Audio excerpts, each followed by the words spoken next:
The Australian getting a great cheer, but it's Stecker of East Germany tying up a bit, and Raelene Boyle gets a silver medal. And it'd be nice to have a gold medal, but I wasn't first over the line. And yeah, I do enjoy watching my sport, but I still wonder who's on the juice and who's not. The guys that were winning the races were the guys who are actually doing the wrong thing.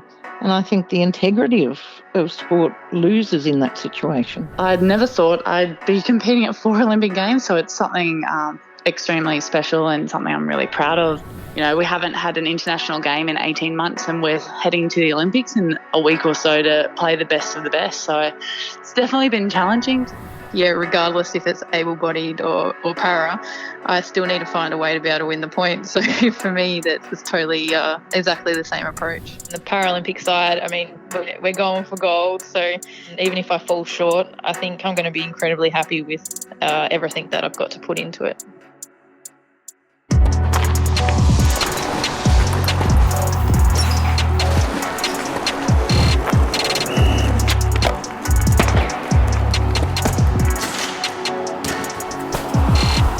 Welcome to Onside, the official podcast of Sport Integrity Australia. Our mission is to protect the integrity of sport and the health and welfare of those who participate in Australian sport. Hello and welcome to Sport Integrity Australia's Clean and Gold podcast. I'm Tim Gavel. Alongside me is Sport Integrity Australia's Assistant Director, Sports Engagement, triple Olympic gold medalist, Petria Thomas. Hello, Petria. Got some exciting guests on today, including Raelene Boyle, an iconic figure in Australian sport. Yeah, it'll be very exciting to hear from someone of Raelene's calibre, and she's got some, great experience over the years, and it'll be really interesting to have a chat to her. And Melissa Tapper's also going to be joining us. Melissa, of course, is a table tennis player who represents Australia at both the Paralympics and also the Summer Olympic Games. Quite incredible achievement. She did it in Rio and she's back again in Tokyo. Yeah, Millie's got an amazing story that she's been able to compete at both Paralympic and Olympic level. I think it's a terrific story, and she has a really unique perspective on the differences between the two events as well. And water polo player Bronwen Knox also joining us today. Bronwen competing in her 4th Olympic Games as a water polo player. It's a rough sport. She's doing very well to get there for 4 Olympics. Yeah, look, to go to even more than 1 Olympics is a great achievement, but to go to 4 is incredible. It just shows such longevity in a career. And, when you're looking at it, it's over a very long period of time that you have to be at your best and be able to be good enough to be picked to represent Australia. And even longer this time around because of the postponed games. Yeah, absolutely. It's been a long stretch for these guys leading into the Tokyo Games, and I certainly admire their persistence, and it would have been tough. And I can only imagine how I would have felt if an Olympics I was preparing for was delayed by a year, and it would have been pretty hard. But that motivation and that, I suppose, desire to represent the country is strong enough. Good on you, Petria. We're going to be joining Raelene, Millie Tapper, and also Bronwen Knox in just a moment. But it's Ray Boyle, winner of the 100 metres, who now wins the gold at 200 metres, and the time, 22.7 seconds. A great run by this 19-year-old Australian who finished the games with 3 gold medals. But it's Stecker going for her gold medal, and Raelene Boyle challenging. The Australian getting a great cheer, but it's Stecker of East Germany tying up a bit, and Raelene Boyle gets the silver medal, and Sabinska of Poland the bronze. But Jocelyn Hoyt-Smith has run very steadily on the inside, has overtaken Gladys Taylor, is closing the gap on Raelene Boyle. Now, can she survive that pace? Because at the moment she's running exceptionally well. So too is Raelene Boyle. Raelene Boyle and Michelle Scott outside her. Michelle Scott chasing the Australian. Raelene Boyle comes off the bend slightly the better, and everybody's standing in the stadium. Raelene Boyle, who's recovered from injury, has got 4 yards to spare. Michelle Scott in bronze, beginning to overtake Jocelyn Hoyt-Smith. It's going to be Raelene Boyle for gold, Michelle Scott for Wales, Jocelyn Hoyt-Smith for bronze, Gladys Taylor in 4th, and there's a girl who ends her career in front of the Duke of Edinburgh and the Prime Minister, and does magnificently. It's brought this crowd to its feet, and rightly so. Raelene Boyle at 31 a magnificent career, and that was a magnificent run. Well, our first guest today on Sport Integrity Australia's Clean and Gold podcast is the champion Australian sprinter Raelene Boyle, an iconic figure in Australian sport. Raelene won 3 silver medals at the Olympic Games, beaten by East German athletes later discovered to be part of a state-sponsored doping regime. There have been calls over the years for Raelene to be awarded a retrospective gold medal, but it hasn't eventuated. Raelene Boyle joins us now. Raelene, you were just 16 when you were selected for your first Olympics in Mexico. You won silver in the 200 metres. Looking back now, is it hard to comprehend what you achieved as a 16-year-old? Look, retrospectively, you're always going to view things quite differently. I was a kid from Coburg, one of the outer northern suburbs of Melbourne. You know, I didn't know anything about the world, really, and all I could do was run fast, and I had no idea what I was going to. I thought it'd be a quick turnaround trip, and it wouldn't be that long, but, you know, it was around the world, and we were away for 6 weeks, and it was quite a serious growth phase in my life. Raelene, do you look back fondly on your Olympic experiences over the years? Yes, they were enormous growth periods for me, and really the Olympics, without them, there'd be nothing to look to make you a better person or a better athlete. It was the thing you looked at to aspire to, was an Olympic gold medal. Obviously, my first games showed me the fact that I was actually capable of winning a gold medal, and I took that on board and used it to inspire myself for Munich and in 72 and Montreal and also Moscow.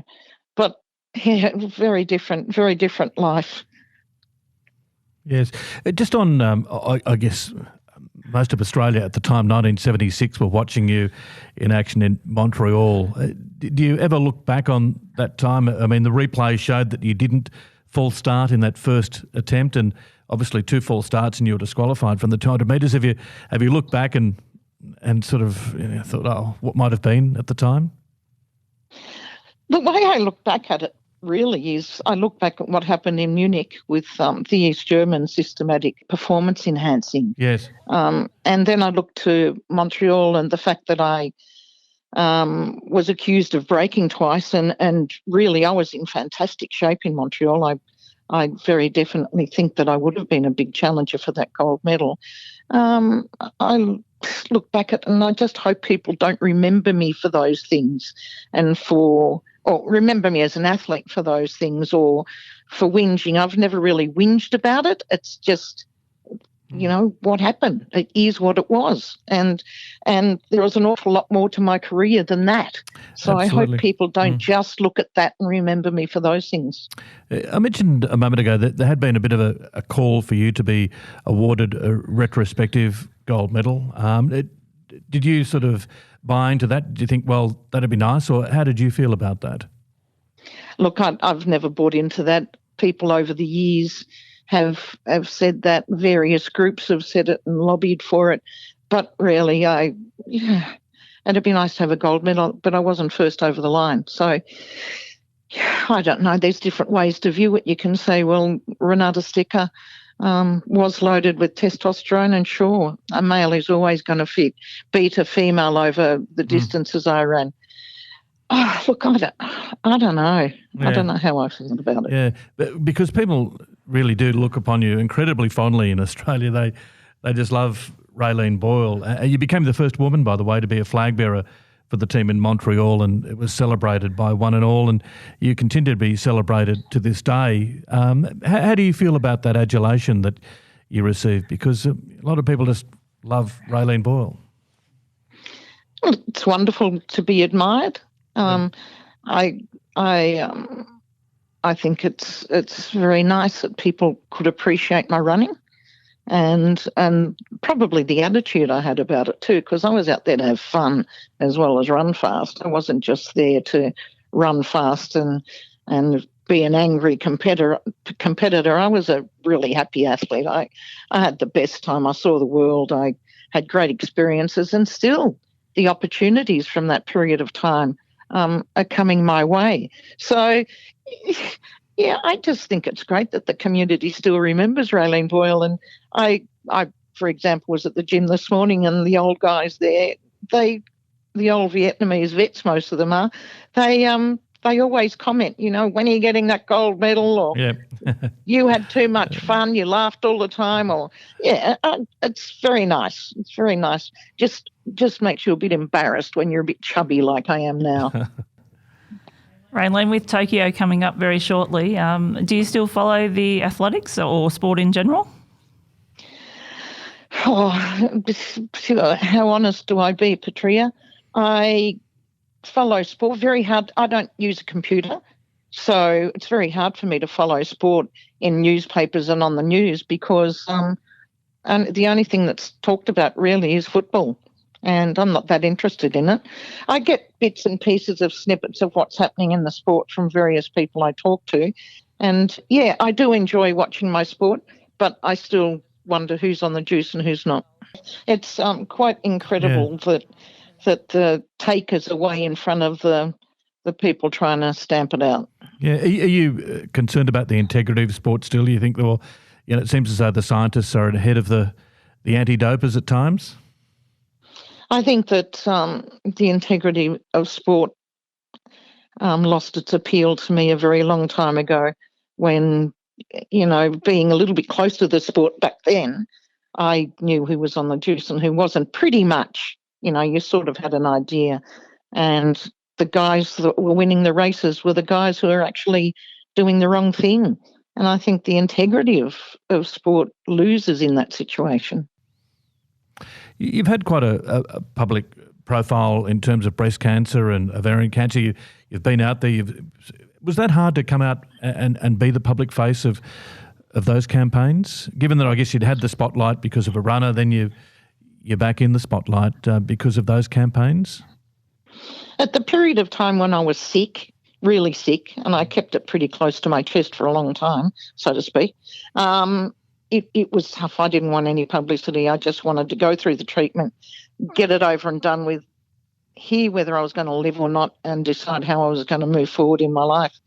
But once I actually came to terms with the fact that it can happen to anybody, I did nothing wrong, was just one of those things that happened. And I met the right person and got involved with the right organisation.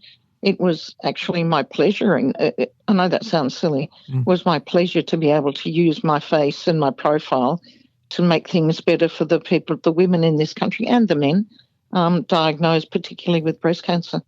Did it train you, do you think, your running career, you're a tough runner, but you had fun. Did that, I guess, prepare you for something like what you went through with breast and ovarian cancer and that, forthright view and that very positive attitude that you had? It actually put everything in place for me. It made going to the Olympics and winning silver medals not that bad a big deal, or not that much of a big deal. Yeah. When I was going through the cancer, it was more like I was fighting for my life, not fighting to win a running race. And I knew I wanted to win the race, but unfortunately it's not quite as easy as it is in sport. But I did. It helped me.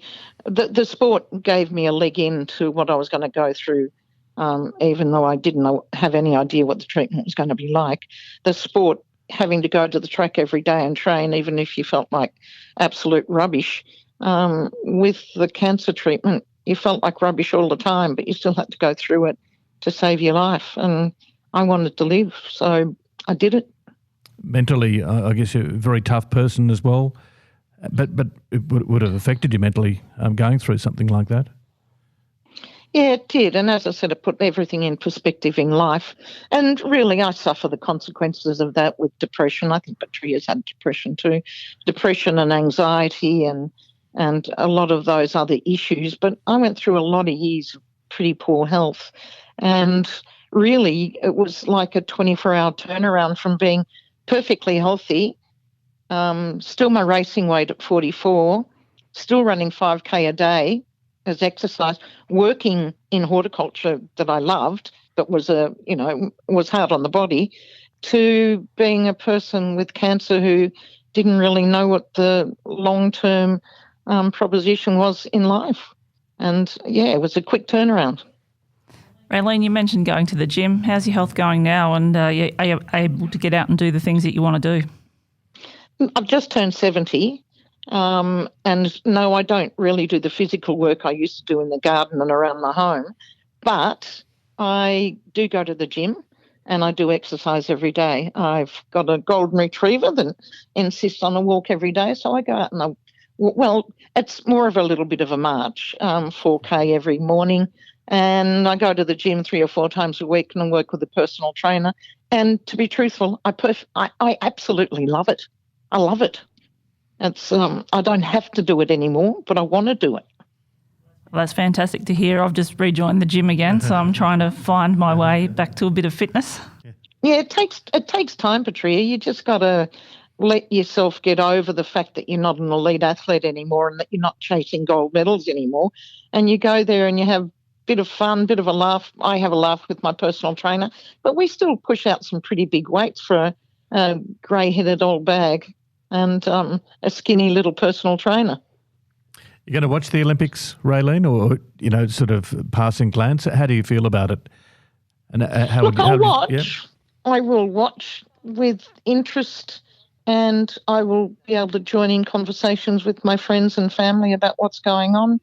But really, I think the Olympics, they're adding too many sports, and I don't know what sort of ownership they want over the world, but they're heading in a different direction to what my heart loved about the Olympics, when it was really just us lot, not everybody playing the game.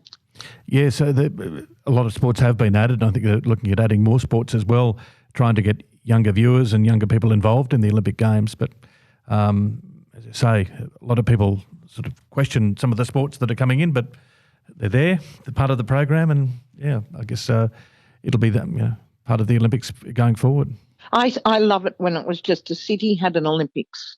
Now a country has an Olympics almost, or a southeast Queensland, or it's not just one space. And the argument, I suppose, is that everyone gets to participate to a certain degree, talking from the community's point of view, but just doesn't appeal to me. Doesn't appeal to me that any sport where they don't call the Olympic Games the most significant thing in their sport, I don't believe they should be there. Yes. All right. Great to have a chat to you, Raelene. It's been fascinating to talk about, some of your experiences and how you're going these days. But thanks very much for joining us today. Thanks, Tim. Thanks, Petria. Thanks, Raelene. All the best. Thank you. You're listening to Onside, the official podcast of Sport Integrity Australia. It's saved, that'll do it. Australia know it's bronze for them. It's bronze as it was 4 years ago.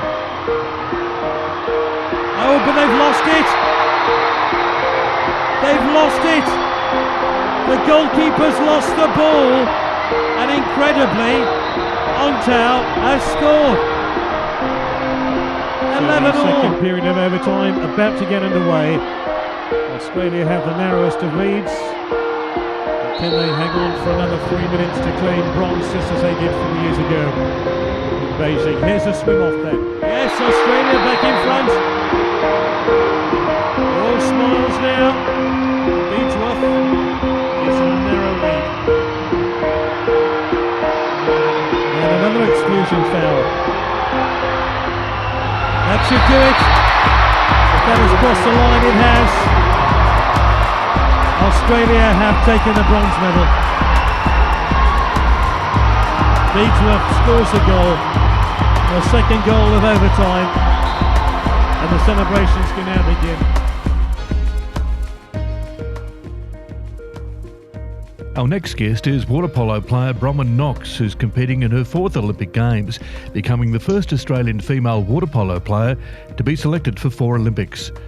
And Bronwen is joining us now on the Clean and Gold podcast series. Bronwen, you've always stated that you love being challenged and you find that addictive. As you, I guess, are in the midst now of the Olympic Games preparation, do you still feel the same anticipation as you did definitely. heading into your first I Olympic think Games? fourth time round has actually been way more challenging with everything that's sort of come out through COVID and all the challenges that's thrown. And, you know, we haven't had an international game in 18 months and we're heading to the Olympics in a week or so to play the best of the best. So it's definitely been challenging, to say the least, but it's also exciting, and being part of something that's never happened before. It's going to be interesting to see what we can do.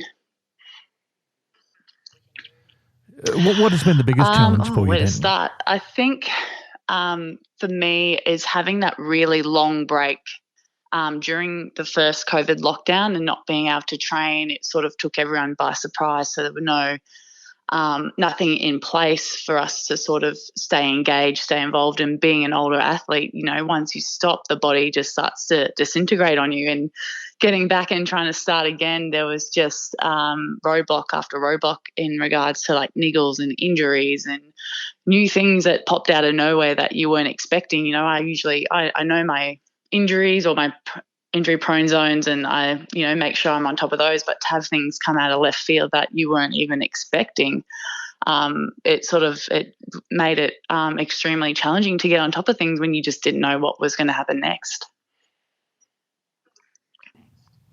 Ron, it's obviously been a challenging period for athletes all around the world, not knowing whether the games would go ahead initially, and but now there's the finish line in sight. So what are you expecting when you get over there in terms of performance and experience? I think for us, or for my team, it's not, you know, usually we go in knowing where we sit in the world, who our trouble teams are, who, you know, we've got the one up on, but now we're just going in focusing solely on what we need to do. We just want to play our game, play it well, and play it to the best of our ability. And I think if we focus on us and do our job, then the rest will fall into place. And I think it's something we haven't really done before because we've had that knowledge of where we sit in the world and how people are performing. So I think having that focus solely on us and what we can control is going to be extremely important. You mentioned you haven't played an international match for 18 months, but have you had the opportunity to get together as a team in Australia? Yeah, we've do a lot of training together? Since COVID sort of happened, we spent all of 2021 pretty much together, moving around the country, depending on border closures and whatnot. So for us, it's been great to spend that time together to train full time, 12 to 15 times a week together, playing against each other. We've had some boys come in to play against, which is challenging in itself because they're faster and stronger, but we like to think we're a bit smarter than them. So it's always good to see what we can do against the boys. So it's been great to have that time together and prepare as a team. You've got quite a few degrees. Do you use the time away from the pool to further your studies even more? Because you've got health, you've got law, you've got a biomedical degree, or you have been studying anyway for that. Where are you up to with your studies, and have you used this downtime to I actually completed all my studies in preparation for Tokyo the first time around.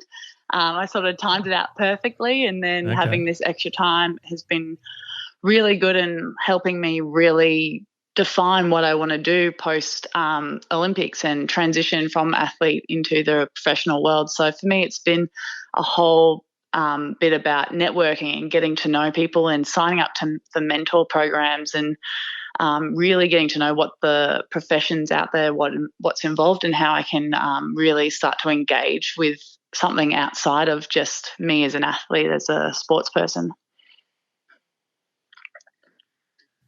So is it a different feel for you going into your fourth Olympics, and what does it mean to be competing in 4 I'd never Olympic thought Games? I'd be competing at 4 Olympic Games, so it's something extremely special and something I'm really proud of. But every Olympic Games is different. You sort of never know what you're walking into. You've got a different team around you, and for me, I think this one's going to be special given that, you know, having this time off international competition has actually made me really aware of how much I enjoy it and thrive and love it. So I think going back to being able to play potentially my last international games, it's going to be something special. And I think having that unexpected cutoff is actually reinvigorated me to make the most out of every single opportunity we get. So I think I'm really looking forward to just hitting that water and going.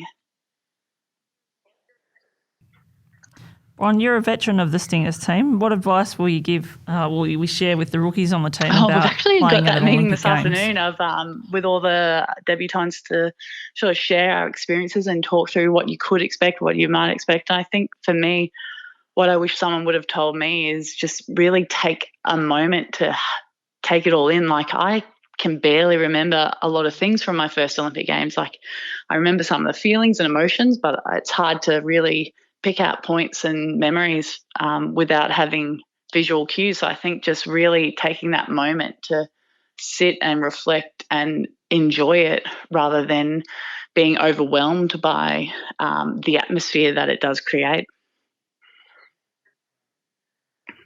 Well, it's going to be different. No crowds, no celebrating. Basically 30 minutes to eat a meal in the dining hall. Yeah, so, it's very different. But isn't it? what we like to say for our team is a lot of our European counterparts, they thrive on big crowds, whereas us back home, we don't really get big crowds. So it's going to be like playing at home in front of just your family and friends that you know are watching. So we're hoping it gives us a little bit of an advantage in some sense. Yeah. Given you're one of the veterans in the team, what role will you play? For me, I think Olympics? it's just there to support however I possibly can, whether it's leading through my experience or taking a seat back and watching the youngsters shine, because there's such incredible talent coming through our team. So I think it's going to be a day by day, and my role will change, which is great because I've had experience in both, and I'm more than happy to, showcase all the talent we've got through and just play that supporting role, or being the one who has used that pressure and be able to step up and guide people through it. Are you going to be questioned a lot, do you think, in the lead up to the start of the Olympics because of your experience, also being a clean sport educator too with Sport Integrity Australia? I'd imagine you're still getting bombarded by some of your teammates about what they can and can't take, and a bit of always. advice. Whenever we see the doping control officers turn up at training, I'm always someone they sort of go, they ask me to go, can I do this? Can I do that? And I sort of have to help assist and direct them in the right way. But yeah, it's great to be that person that people can come to and ask advice to. It's sort of it makes you able to reflect on your experiences and what you've learned, and be able to pass that down is phenomenal. Ron, I know you're not quite at the end of your career yet, but what has been one of your most proud moments of your very long and successful career? One of my most proud moments. There's so many. I think the very first time I got named captain back in 2009, it was just a small tournament. It wasn't anything special, but having that responsibility to lead the team out for our team announcements, for the anthem, and then having that time after the coach finishes talking for me to rev up the team. I hadn't prepared anything, and I think I just sort of went with my gut, and that was probably one of the proudest moments of being able to look into the eyes of all my teammates and just think, I'm here, I'm leading this amazing group of women, and I can't believe it. Yes, remember your involvement too in that defeat of Russia in 2010 at the FINA World Cup, and you played an incredible game on that day. There's just there's so many great games that it's eventually they all meld into one a little bit, but there's always those little special ones where you're able to beat some of your rivals, and you take it up and down the pool time and time again, and there's no stoppages, and it's just hell for leather up and down, and to get that final whistle and know you've come out on top is thrilling. And we've seen it in both of my bronze medals. We went to penalty shootouts against Hungary, and they've been fourth the last 3 years, so they've got something to prove when they come back this year. Just on post-Olympics, you've already mentioned there that you're starting to set life up after the Olympic Games. Are you worried about what lies ahead? Yes and no. I think we've done a lot of work on having plans in place and having support systems, but you don't know what you don't know. So it's sort of stepping into this brand new world, and it's exciting and scary and everything, and you don't want to make the wrong choice and go down the wrong path. So I think there's so many things to be a bit wary of, but it's also so exciting to be able to be unleashed and be in this whole brand new world and of that opens up to you, and you sort of get your life back, and you're not treated a bit like a schoolgirl on tour where you've got all these rules and things you've got to check in, and you suddenly get all this freedom to schedule your own life, and that can also be really daunting. But yeah, it's also exciting to be able to step out and become your own person. Yeah. And you probably don't have to read every label on anything that you, yes, you read in the future. Stop panicking every time you're not knowing exactly what you're cooking and what you're doing and what you're eating. And it's something I'm definitely looking forward to, relaxing a little bit, just that stress. I've always wanted to ask Bron, like I love water polo and I've loved playing. I've never played competitively, but can you tell us just how rough it is under Well, it the is water? a contact sport, so you do cop an elbow or a knee every now and then. The water is a great part as it slows down any impact. It takes a bit of the force away, but the higher up you get, the more skilled players you come across. It becomes less about the grappling and the contact and more about the skill and finesse of the game, the strength of legs, the power of movement, to be able to read the ball and be in the space before it gets there. I think it's something that you can only see at that top level of that beauty and grace and flow. And there obviously is contact, but the more skilled players, you know how to protect yourself. You put yourself in your body in a place where you're not going to get injured or the impact is not going to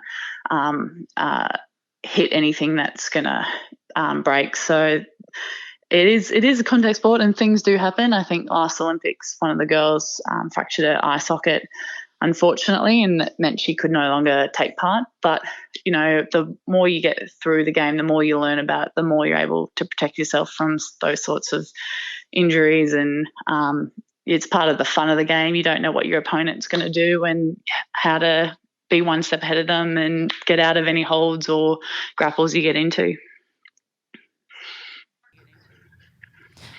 Ron, you mentioned that obviously it's a bit hard to judge how the form of all the teams around the world. Who are you expecting to be your main competitors in Tokyo? Obviously, USA are world number one. They've sort of been world number one the last 3 years. We were the first team to knock them off after I think they had about 70 games unbeaten, and we knocked them off in January 2020 before COVID was declared the pandemic. So we were right up there with them, and we're looking forward to really taking it to them in all those comps we had lined up. But you've got, like for us, we've got to get through the round games against some of the Europeans who've got Spain, who are always up in the medals at the Olympics. You've got the Netherlands, who recently topped some of the European games. So it's just, you just never know, because on any given day there's one goal between each team and it's a matter of millimetres, and you just never know which way the victors are going to fall. Ron, great to have a chat to you. We'll better let you go to the team meeting, but thanks very much for joining us today on Onside's Clean and Gold No podcast problem. Thanks for series. having me. Thanks very much for joining us today. You're listening to Onside, the official podcast of Sport Integrity Australia. It's a beautiful one to see. And now she has 7 gold medal points.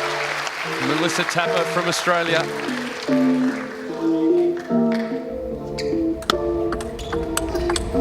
And she continues to create history. Melissa Tapper wins Australia's first gold medal at the Commonwealth Games in table tennis. An outstanding performance. She wins 3 games to 1. This is Sport Integrity Australia's Clean and Gold podcast with Tim Gavel and triple Olympic gold medalist Petria Thomas as we celebrate the Tokyo Olympics and Tokyo Paralympics.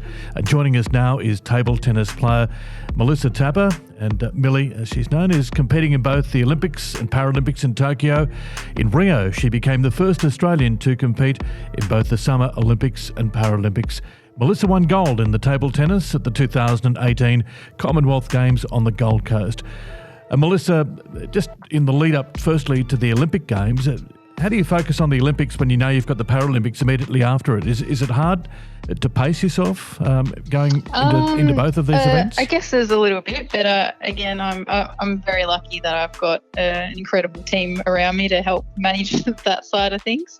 But yeah, this time around as well, it will be a little bit different, but it's nice getting into the venue, the village, understanding the transport systems and getting a feel for all of that. So being able to compete at the Olympics, I'll then finish and have about 2.5 weeks in between before then going back into the village for the Paralympics. So I think definitely though the second time around I should be a little bit more comfortable with how everything is running.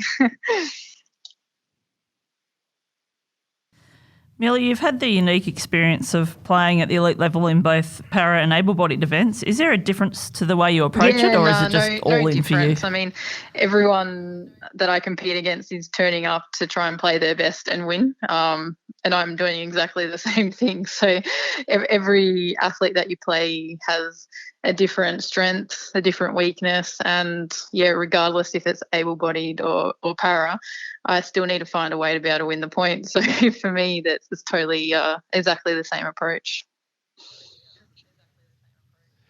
Do you have a preference? No, that's always a tough question. Can't pick a favourite, but both have different experiences that happen. But I've always grown up in the able-bodied world, but I am incredibly thankful to the Paralympics Australia for showing me the Paralympic world, because, without that, it would have been quite different, and I absolutely love the ability to be able to play in both. Yes, your disability, you've got nerve damage, haven't you? Can you describe exactly, what it was that happened and how you became not only an able-bodied table tennis player, but then moved into the Paralympics? When I was born, I was 11 pound 2, so I was quite a whopper size of a baby, and mum delivered me naturally. So because of the size, I ended up getting stuck and I had to be pulled out by my right arm, and that completely tore the nerves in between my neck and shoulder. So I think it would have been about 4 months old that I then had the operation where they took nerves from the back of both my calf muscles, joined into the ones in my shoulder that were torn. So I still have a small amount of movement and ability to use my arm, but it hasn't grown and developed as much as my left. So I wear a brace pretty much all the time, so that makes life much more easier. I can pretty much do whatever it is I need to do. But if you look at it in terms of in the Paralympic world, with my serve, I can't use my wrists, so I can't pronate and so forth. So when I serve, I have an exemption for my serve because I can't do what's considered a legal serve. But then after that, it's all, fair play. What drew you to table tennis, Millie, of all the sports you could have gone to? What was it about table tennis that you love? Isn't there to love about table tennis, really? As a kid growing up, I loved playing every sport that there was. I had an awesome PE teacher in primary school who just encouraged all of us to get in and give everything a go. So it was just one Friday afternoon we were able to leave the school grounds and go play a sport. Like, you could choose one. So I had played all the others, decided to give table tennis a go. And I was terrible at it. I couldn't hit the ball. If I did, it would hit the back barrier or go under the table. But I really enjoyed myself when I did it. So I was more inclined to go back, and I started, just once a week at the local club in town, and yeah, my love for it pretty much just grew from there. You made some interesting comments over the years, and one I really like is no player is para or able-bodied in my head. So you just treat everybody the same. Whoever you're playing, they're either para or able-bodied, but in your mind, yeah, they're exactly. just the same. It's the same way in terms of like how I approach a match. Like, yeah, when you play, everyone just wants to play their best and do their best to try and win. So it doesn't matter what you consider being an able-bodied or a para athlete. Everyone's still competing to try and win.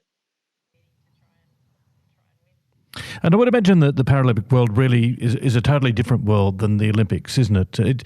You mentioned a moment ago that there are major differences, and you look at the perspective of the Paralympics, a lot of people there have overcome enormous disadvantage and hurdles to get there in the first place. It is a very different way, I think, that a lot of the times things are approached. But one of the most incredible things for me was just as I was getting involved in Paralympics as a youngster, I didn't know that they existed. So when I went to my first tournament, I didn't really know what I was walking into. But when I went into this international stage where people from all around the world were playing table tennis, I mean, some had one arm, one leg, no legs, were in a wheelchair, had to have the bat strapped to their hand, but they could still play. But regardless of what is considered entering a tournament that's meant to be filled with athletes with a disability, the only thing I did notice was every athlete's ability to play table tennis. And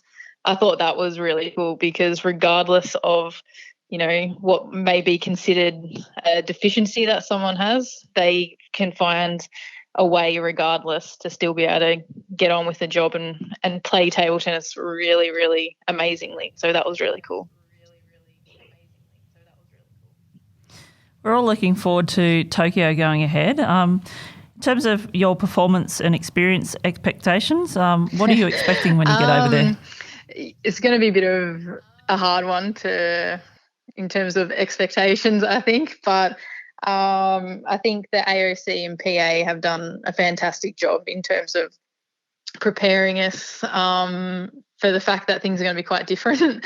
But given that, I think, which is a bit of an odd thing, that sometimes getting on the court and having, the lights and normally people around and then playing can be sometimes the most uncomfortable thing. But I think this time around for us, that's going to be when we'll get to be our most comfortable.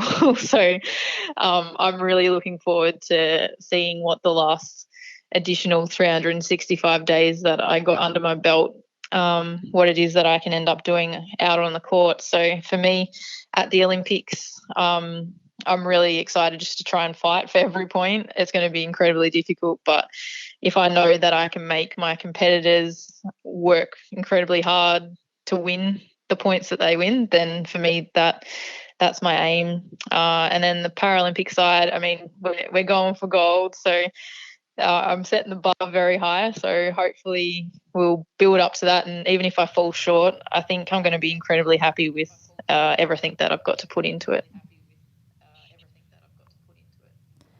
Yeah, I believe that you'll be co-captain of the para table tennis team for Tokyo. What does it mean to you to be in that leadership role and be able to, I suppose, lead by example? Yeah, it's a different sort of role for me, being named as a leader. Like, because I've never looked at myself really as being a leader. I've sort of just been a bit more of a quiet achiever, and I'll just go about my business. I definitely find action a lot easier than in terms of the outright kind of leadership. So I'm really enjoying the role. I'm with two other captains as well, which are awesome, and I'm really trying to take it on board and lead by example, but also try and give my fellow teammates any sort of help that I can give from the years that I've been playing, so that they hopefully really enjoy their time over in Tokyo as well and get the most out of it. What about COVID? I would imagine that table tennis is a sport where you need somebody to practice with, don't you? Because, you've got track and field runners, you've got marathon runners, you've got swimmers who can do it by themselves, but effectively playing table tennis, you do need to have somebody around you. Has that been hard during COVID? I guess a little benefit though for me is my husband plays table tennis, and at the time last year when we were in lockdown, our housemate also was a table tennis player. So in our back room we set up the table and we're able to practice out there. It was limited, but I mean it was still better than nothing. But I have an awesome team around me, particularly from the Paralympic side. I mean, I had my 2 coaches online most days, and being able to, I guess, capitalise on the little things and pay a little more attention to small aspects that in a normal day-to-day would probably get overlooked or not have so much time put into them. So even though like lockdown was difficult and it was not the most ideal situation, I'm pretty impressed with how creative my team were, and we still made the most of it. Yes, and just another question too on table tennis. It hasn't got the same profile as a lot of the major sports in Australia. You go to somewhere like China and there are 20 million registered players, which is quite extraordinary. Do you feel as though once you get out of Australia, there is a greater recognition of your sport? It's growing in Australia, which is really cool. I still remember from like a youngster not really knowing much about it, but I'm definitely seeing it grow now. Even the most coolest thing is like, when I was young, I was like one of the only females. Like I was always in a male-dominated training group. But if I look now, the females, it's awesome seeing the younger girls come up, which was really exciting. But, this time around, I guess, travelling overseas and having the Olympics and the Paralympics in a country like Japan where it's quite a very popular sport over there, it's one opportunity that we really get to have, I guess, what the other bigger sports get on a general basis. I feel like this time around we'll get to sort of really enjoy that type of experience in Japan. So I'm, really looking forward to that as well. Millie, I think sports are, a wonderful vehicle for teaching you great life lessons. Can you just share some of the lessons that you've learnt over the years and ones that you'll take with you for the rest of your life? I think that is a really very good point in terms of sport does teach you a lot, even that you shouldn't wash the dark clothes with the light clothes. When you start travelling on your own, you learn little things like that very quickly that my mother would have frowned upon if I did at home. But even just, having the independence and accountability for your actions and achieving goals and being able to work as a team, communication, it's everything that you take outside of the sporting world into the big world as well. So, I think it's just getting involved in sport is one of the best things someone can do. All right, Melly. Thanks very much for joining both Petria and myself today, and it's been great talking to you. No doubt the whole city of Hamilton is going to be watching on, both the Summer Olympics and also the Tokyo Paralympics. It's going to be great to watch you in action. Thanks very much for joining us today on Perfect. Onside. Thank you very much. Series.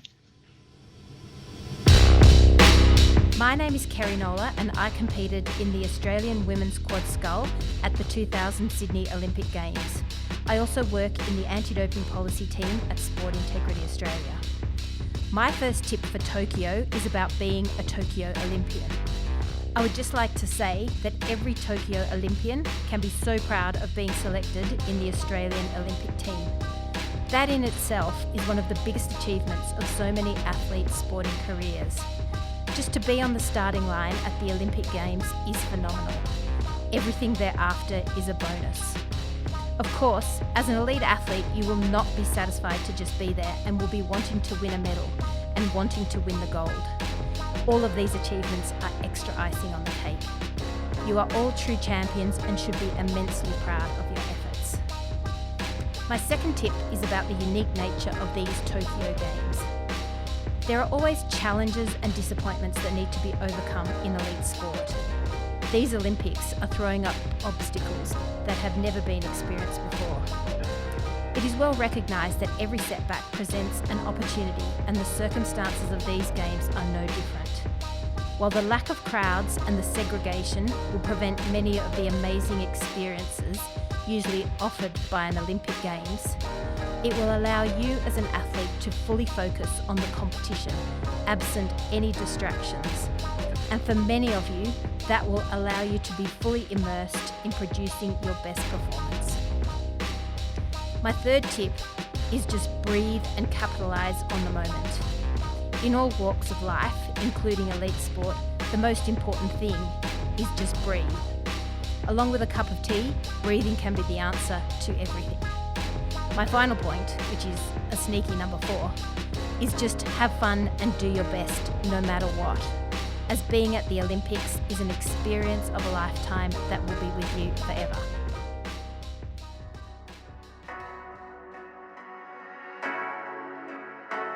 Thanks very much for joining us on Sport Integrity, Australia's Clean and Gold podcast. And Petria, some fascinating insights from Raelene and Bronwen Knox in regard to the Olympics and Paralympics and Olympics gone by. Yeah, absolutely. It's always fascinating when you talk to people about their different experiences because, let's face it, everyone does take something different out of what they experience, and it's really interesting to have a chat to all of them. It's Petria Thomas, who is Sport Integrity Australia's Assistant Director of Sport Engagement, a triple Olympic gold medalist. I'm Tim Gavel. We'll be back with more with the Clean and Gold podcast series very shortly. You've been listening to Onside, the official podcast of Sport Integrity Australia. Send in your podcast questions or suggestions to media@sportintegrity.gov.au. For more information on Sport Integrity Australia, please visit our website www.sportintegrity.gov.au or check out our Clean Sport app.